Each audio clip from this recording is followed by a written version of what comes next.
Ladies and gentlemen, this is TVP World. I'm your host Benjamin Lee, and welcome aboard the Eastern Express.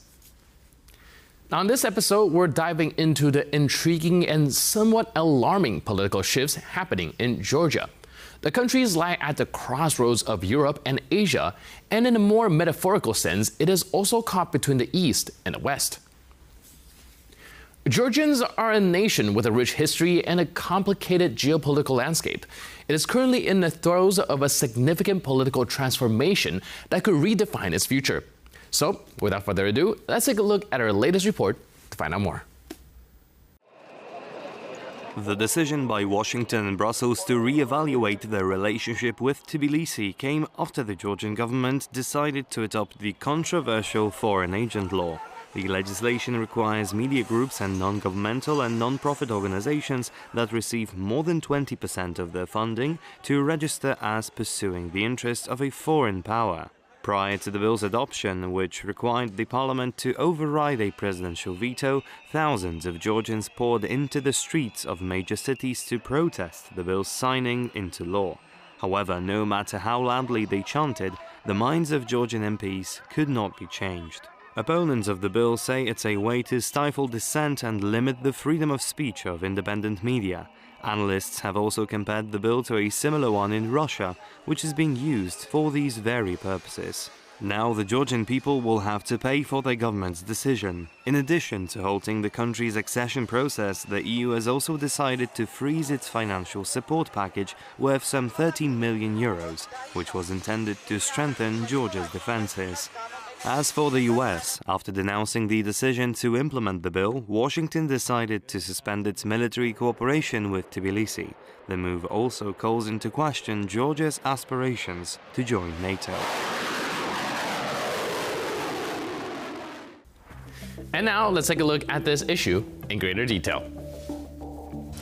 Recently, Georgia has been making headlines for all the wrong reasons. The government's push for a controversial foreign influence bill, reminiscent of a Russian legislation by the similar name, has sparked widespread protests and international concern. We've covered this before, so to keep it brief, this bill will require any organization receiving more than 20% of its funding from abroad to register to be under the influence of foreign interest. Critics argue that this move is a blatant attempt to stifle dissent and curb the influence of Western-backed NGOs and media. It's a classic case of let's borrow from the authoritarian playbook next door. Now, Georgia has long been seen as a pro-Western country, aspiring for EU and NATO membership. So, why the change of heart? Well, the answer lies in a mix of internal and external factors. Internally, the ruling Georgian Dream Party, founded by the billionaire Bedzida Ivanishvili, is grappling with declining popularity and growing opposition. By adopting a more nationalist and conservative stance, it seeks to consolidate power and appeal to a population skeptical of Western liberal values. Externally, the situation is even more complex. Russia, Georgia's northern neighbor, has always viewed the country as part of a sphere of influence. Since the 2008 war, Russia has occupied 20% of Georgian territory, and relations between the two countries have been tense at best. The introduction of this foreign influence bill can be seen as a nod to Moscow, signaling a shift away from the West and towards a more Russian-aligned stance. This move has not gone unnoticed by Kremlin, which has been quick to praise Georgia's sovereign approach to foreign interference. But this isn't just about pleasing Putin. It is also about sending a message to the EU and the US that Georgia's government is essentially saying, we don't need your approval and we don't need your money. This anti-Western pivot is risky, especially considering that a majority of Georgians still support EU membership. A recent poll showed that 83% of the population favors joining the EU and 78% want to become a part of NATO. Now, these numbers highlight a significant disconnect between the government's action and the will of the people. The backlash was swift and fierce. Thousands of Georgians took to the streets of Tbilisi to protest against the foreign influence bill. The demonstrations quickly turned hot, with clashes between protesters and police resulting in dozens of injuries and arrests. The images have drawn comparison to the early days of Ukraine's Euromaidan movement. Internationally, the response has been equally critical. the European Union has warned Georgia that passing the bill would jeopardize its membership aspirations. Despite the pressure, Georgian Dream seems undeterred, accusing foreign-funded organizations of meddling in Georgian politics and undermining sovereignty. It's a narrative that resonates with those who feel left behind by globalization and wary of foreign influence. Georgia is at a critical juncture. On the one hand, the government action could lead to further isolation from the West. On the other, there is a growing movement within Georgia demanding a return to the principles of the West. The outcome of this struggle will have profound implications, not only for Georgia, but for the entire region. And now here to shed more light on the issue is Victor Kipiani, a chairman at Geocase. Thank you. Pleasure to be with you. Thank you. So right now we are looking at the latest development in Georgia. We do know that the aspiration of joining the EU seems to be meeting a hurdle. Can you help us break that down a little bit and what happened there? Well, the recent developments that the integration developments with EU, they came to a standstill. That been acknowledged by the EU ambassador to Georgia recently. And that also entailed suspending various EU-related programs and specially designated projects. And some suspensions would be in the pipeline and quite likely would undergo the same fate. It is also important to underline that our partners in EU are expecting the parliamentary elections in October this year.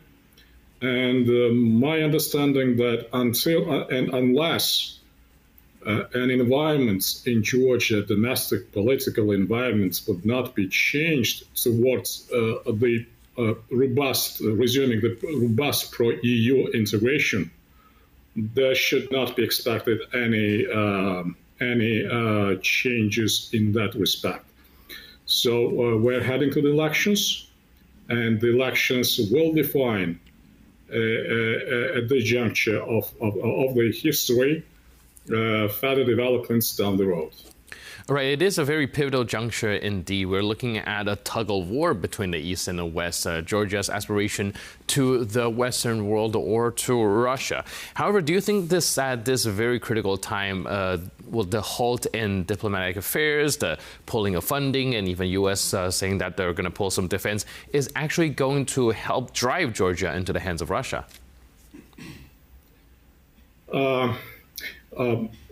An obvious thing that all mainstream political parties in Georgia, they still advocate for a pro-EU integration path, including the ruling party called Georgian Dream.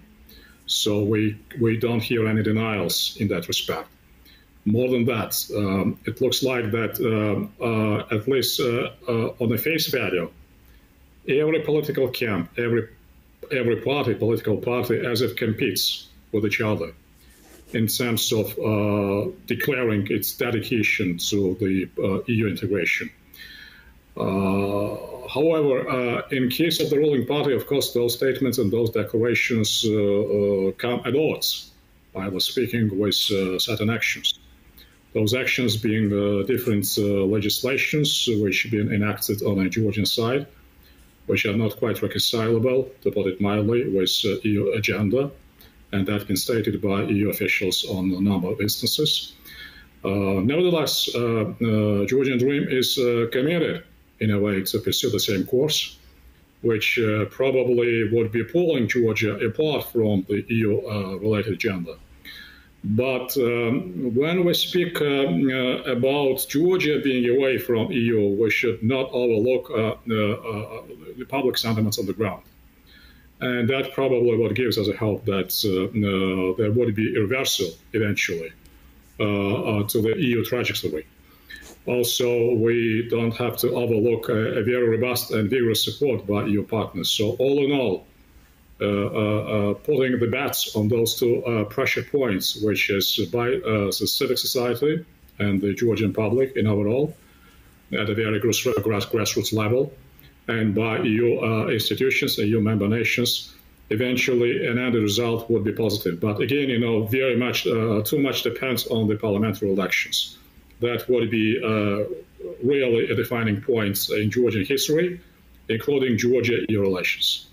Right, thanks for stressing how important and pivotal this upcoming election will be. And with that in mind, I would also like to ask you about the grassroots movement and the general kind of atmosphere on the ground that you're witnessing. Of course, we here looking from afar tend to want to see this as a overwhelming support for the direction to the west. But over there in Georgia, what do you think the voter sentiment actually is?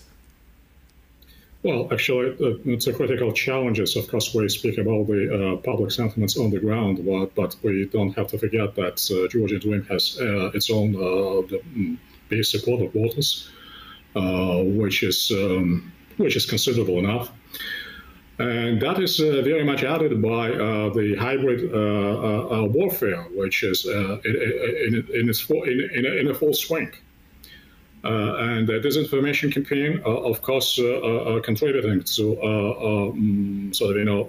getting more support for anti-EU, anti-Western propaganda in Georgia. The second challenge, which I have to point out necessarily, it's still a fragmented Georgian opposition. And I've been keeping saying that in these circumstances, unwillingly for the opposition, of course, and the best ally for Georgian Dream is an opposition itself. So hopefully we have to expect more consolidation in rank and file of Georgian opposition, which would eventually and ultimately translate into substantial gains and substantial results as a result of the parliamentary elections. So those two challenges are quite on the surface, and each of them has to be dealt with in its own and, I would say, very unique manner. Can you help us shed some light on the reason why the opposition isn't gaining as much support as probably needed? Well, they do have a support, but again, the specifics of the Georgian electoral legislation and also multiplicity, I would say, of different political parties, which are still failing to find a common language. And you would agree with me that even though having a wide public support, any type of public support has to be eventually translated into actual number of seats.